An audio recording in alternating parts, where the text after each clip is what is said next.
my friend, Sara DelaHaya. And Sara is an actress, a wonderful writer, a producer, and a freelance photographer here in Nashville. So we're going to be asking Sara some questions, we being me, to see if we can give you some info on how to become a freelancer. Tell us a little bit about how you went from doing PR full-time to where you are now. Yeah. So when I was living in Los Angeles, that job that I had was a great job, in that I was the first person to ever hold that position. Mm-hmm. So I kind of got to create it myself. Yeah, that's cool. Which was really cool.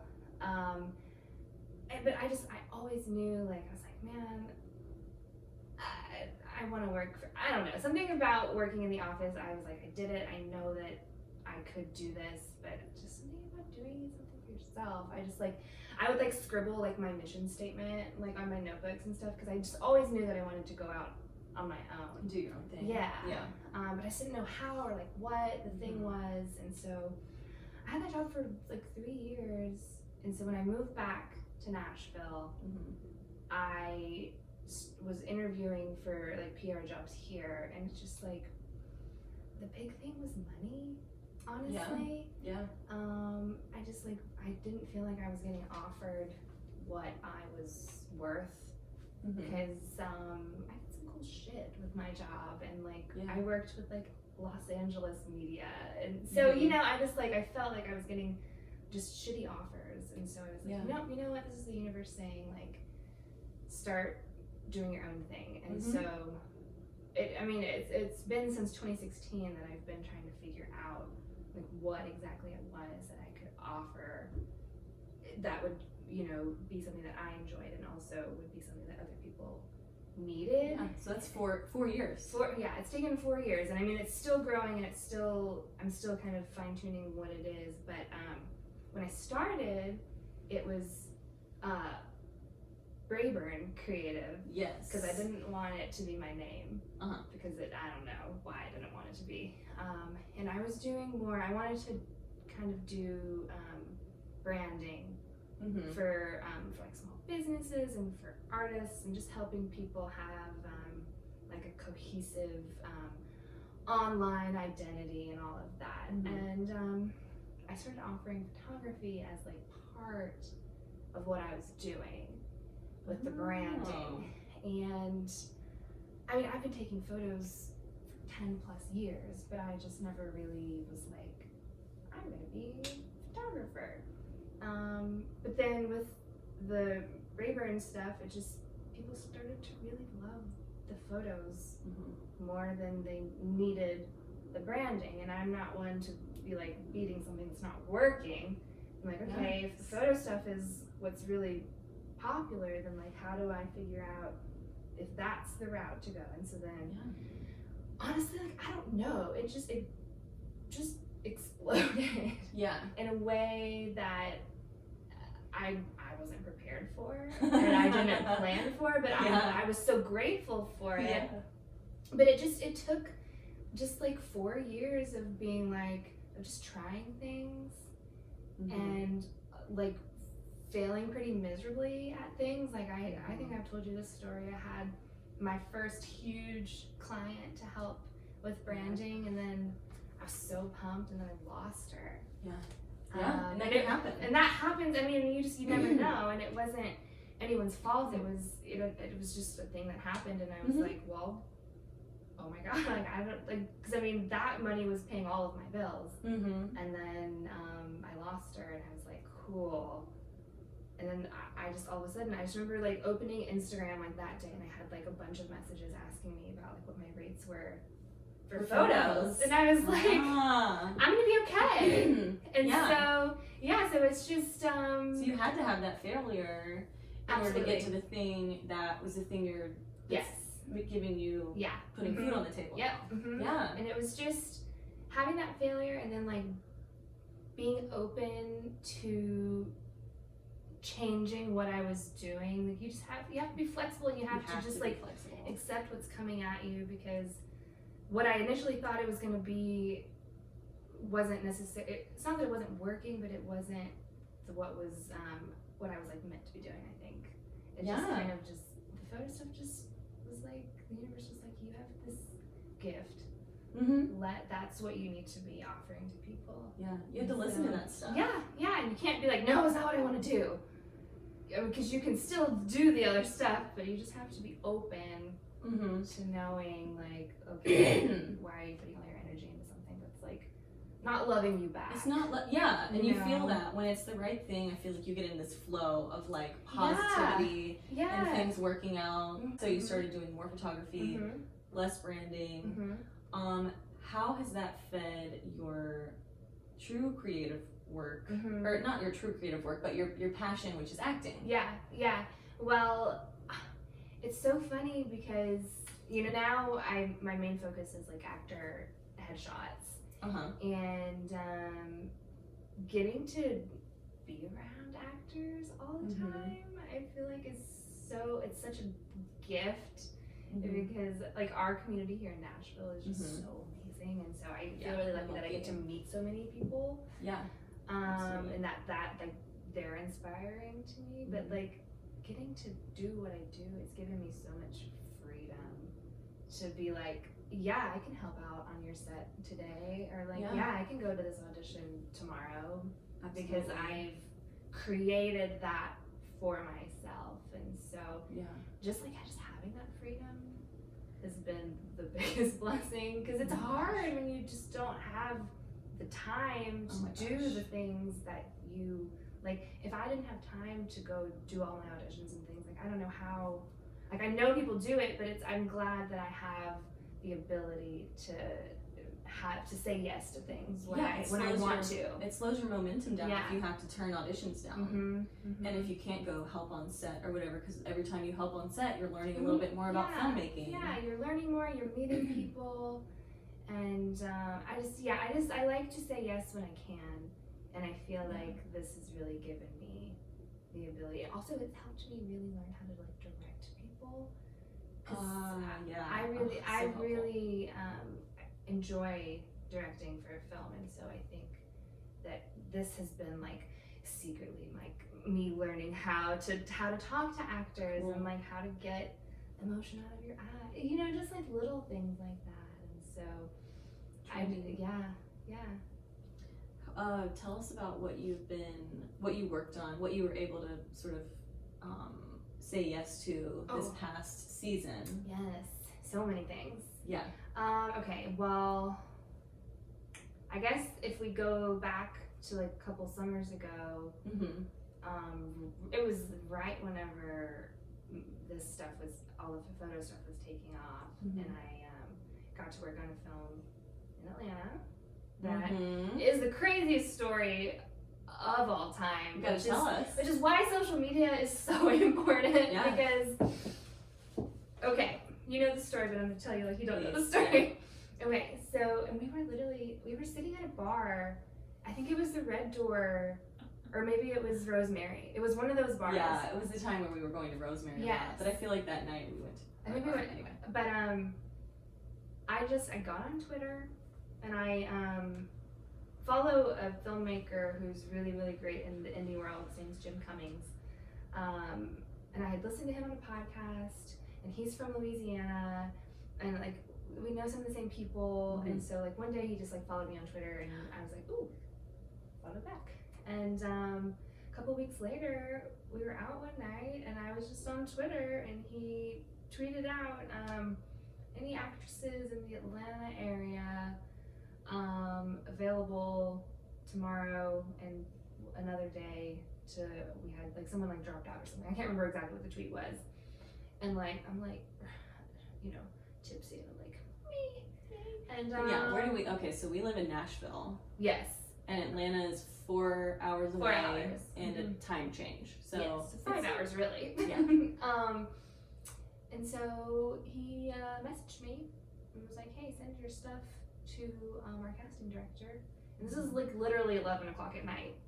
Yeah. And I was like, okay, shit. And so I'm like trying to like find an email that I can forward real quick. And long story short, I was on set the next day, and I got to work 2 days on a feature film called Beast. And where is it now? It premiered at Sundance, and it's about to play at South by Southwest. All through Twitter. Crazy. It's my favorite story because it's such.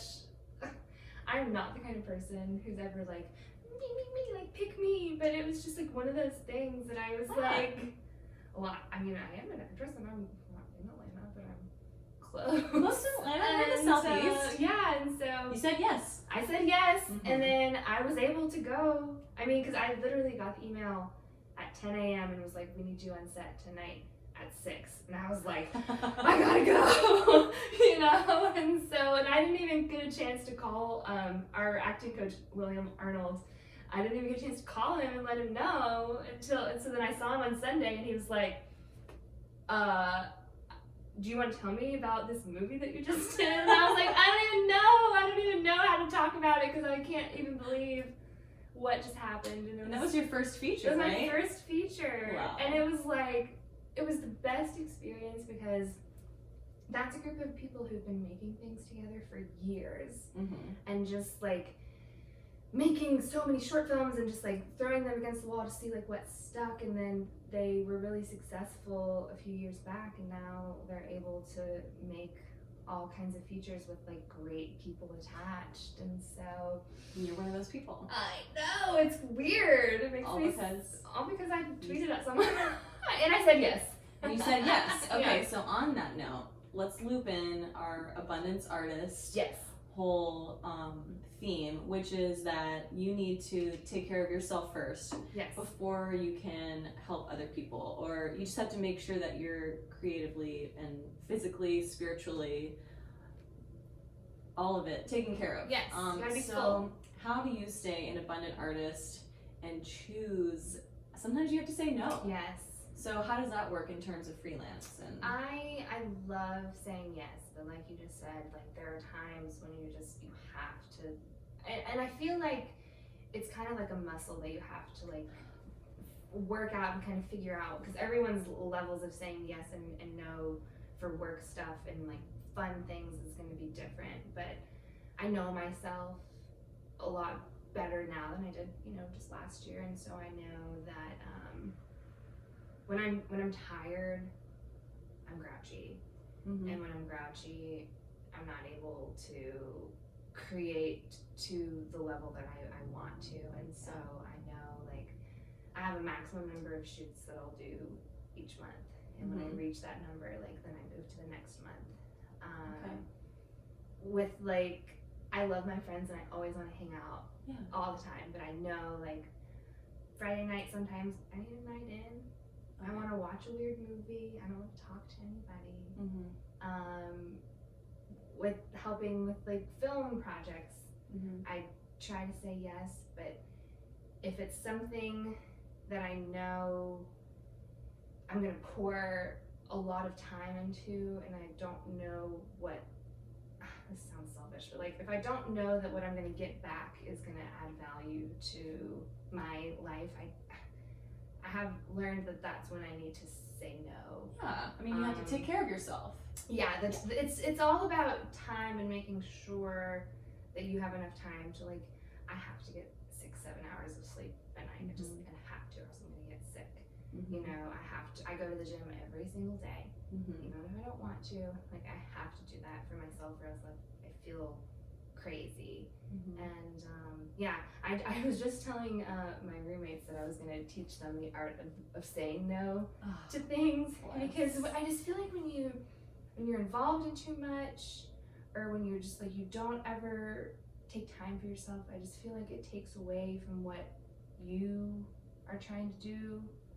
Absolutely. Because sometimes the thing about what like we do is sometimes it is self-serving in a way that like you have to know what your goal is, and you have to know like, and you have to stay true to that. And so a couple of years ago I might have said yes to every single unpaid film project that I got asked to do, because I just wanted to get on set and I just wanted to learn everything. And you were getting something back from that. Yeah, absolutely. And so I'm like, okay, I'm meeting so many people, I'm I'm getting footage for my reel. Mm-hmm. You know, I'm getting to just be out there and see what it's like. And then as the years have gone on, I'm like, okay, I've done the unpaid stuff. Mm-hmm.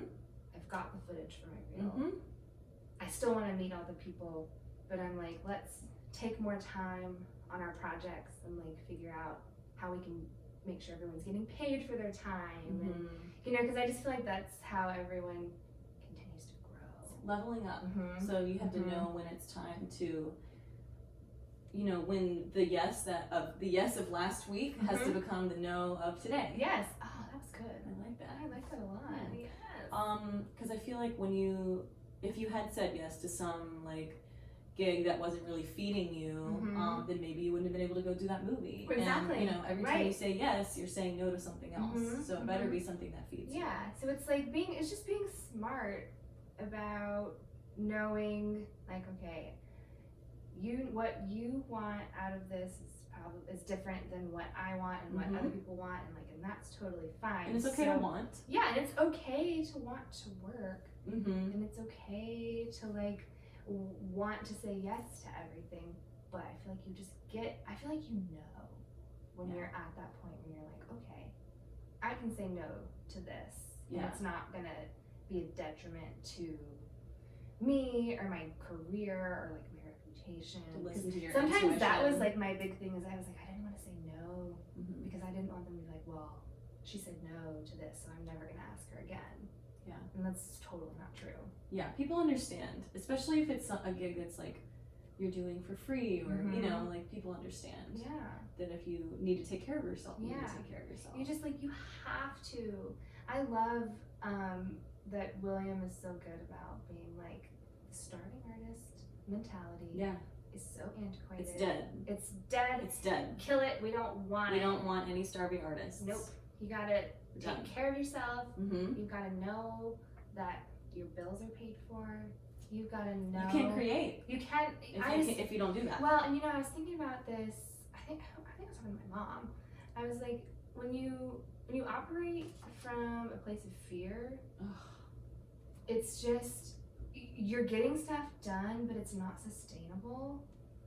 But like when you're operating from a place of like abundance and joy, then like you're able to do what you need to do, but like feel good at the end of the day. And you know that you've got your bills paid. You know that if something was to happen, like with your car or whatever, like you've got a cushion, and you're able to like live your life and not, you know, I just feel like having a financial stability cushion and having that stability. That's a big part of self-care. Yeah. I think. Yeah. Okay, so is there anything business-wise that you wish that you knew now? So many things. Let's see. I think the big thing is when you're starting anything, and I feel like it's part of our culture now, is that we like kind of expect things to happen right away. And it's just not how it is, and it's just not reality. And so I think whenever I started both with acting and with my business, I just like, you know, weeks and months were going by and I felt like things weren't happening on the timeline that I wanted them to happen. But in reality, things were. It's just like things take time. And especially when you're starting from scratch. When you're starting from scratch, you just got you're building and you're growing and you're learning and you're fucking up, and then you're learning from that and you're making changes. And so I feel like that mentality of being like, why isn't it working yet? Why am I not? And being really hard on yourself is, I just wish that I hadn't been so hard on myself. And like, because I feel like I would have enjoyed, I mean, I'm loving it now and I've loved the whole process, but I wish that I had like been a little less hard on myself as I was going through the growing pains of what it takes to have a business. Absolutely. And then, and in the same vein of that, I just like, I've learned that grace is just so important, like giving yourself some grace. and Be like kind to yourself. being kind to yourself. Like, if I send an email with a typo, I'm so frustrated, but it's like, what are you gonna do? Like, it's You're okay. human. It's okay. Yeah. Or like, if I need a day off because I'm so tired, like, you just gotta let yourself do it. Or like, if you make a mistake, just owning up to it and being like, I'm human and it's okay. Like, the world is not gonna explode. And so, yeah, so like, just like you said, just being kind to yourself is so helpful. And I wish that I had been nicer to myself these last couple of years as I was, because I mean, like, so many cool things were happening. Yeah. But part of the little insecure part of me, and like with everyone, it was just like, well, you know, you're still not doing this, and this still hasn't happened. And You you're were still not seeing what you weren't doing rather than what you were doing. Yeah. So look at the positive. Yeah. That's really important. It's a much better place to live and operate. Is that place of seeing what is going well. Yeah. And still, I mean, having goals is great, but It is great. you know, it takes time. It takes time. It really It does. takes so much. It took me 4 years to even be able to do this at all. When I moved back from California, this makes me laugh so hard when I think about it. I was like, I gave myself 3 months to have an agent. 3 months. That's ridiculous. Yeah, it is. I mean, it is. And honestly, and that shows like the ignorance that I had on like what this industry is. But I think, and part of it, I think, was because I was like coming from LA, and I was like, I'm gonna. Was your ego? A little bit. Yeah. But it's just like, that was so dumb to tell myself that you have 3 months. Like, you don't. It sounds like someone else's voice, you know? Like you weren't listening to your intuition. I don't know what that was. Yeah. I did get an agent in 3 months, though. You did? You know. But it would have been okay if you didn't, too. Yeah, right. But it's just like, you can't be like, okay, in 1 month, I will have done this, because you don't have that control. You can work towards your goals, but like being like, by February 27th, I will have done. I mean, intentions are great. So like, I'm negating some of it, but you just, when it doesn't work out in that timeline, you can't just be like, well, I failed. Now I'm done. It's over. Yeah, like when you lost your client, you're like, well, I guess nope. It's like, you just gotta figure it out. Yeah. And I feel like whenever, power of intention, I don't know if we want to talk about that. Yeah. But I mean, when you are intentional, I feel like the things that you are intentional about, they start to happen for you, maybe not in the way that you thought, but they still start to manifest and show up in your life. Maybe not in the timeline that you hoped, or maybe not in the exact way that you wanted, but like, they do. Because divine time is different than our time. Exactly. And so, I don't even remember what the question was that we were talking about, but just feel like the openness and the grace are important for artists, especially. Yeah. Is there anything else that you want to talk about before we end our little sesh? Oh, I thought of something. Wow.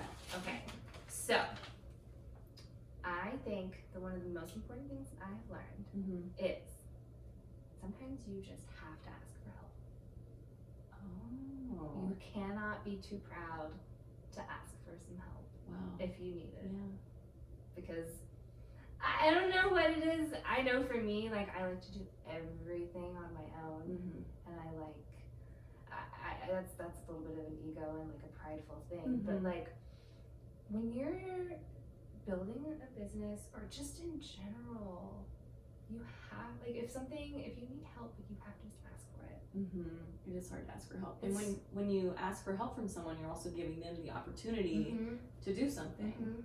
Yeah, and so like, with writing is a good example. Like, when I was trying to write my first short film, I didn't know what I was doing, but I would not admit that I didn't know what I was doing.